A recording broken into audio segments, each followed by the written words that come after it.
శ్రీమాత్రే నమః. శివశక్త్యా యుక్తో యది భవతి శక్తః ప్రభవితుం న చేదేవం దేవో న ఖలు కుశలః స్పందితుమపి అతస్త్వామారాధ్యాం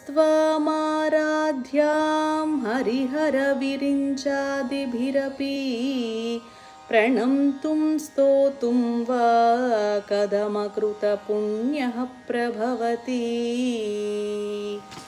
భావం: పరాశక్తితో కలిసి ఉన్నప్పుడే ఈశ్వరునిలో శక్తి ఉంటుంది. ఆ దివ్యశక్తి తోడు లేకుంటే పరమశివుడైనను కదులుటకు కూడా శక్తిహీనుడే. కనుకనే ఆ శక్తిని ఆరాధించి హరిహర బ్రహ్మలు సృష్టి స్థితి లయాలకు కారణభూతులైనారు. పుణ్యం లేని వారెవ్వరూ ఆ జగన్మాతను స్తుతించటానికి అర్హులు కానేరరు. నాకు శక్తి ఉంది అనటం మనం తరచూ వింటూ ఉంటాం.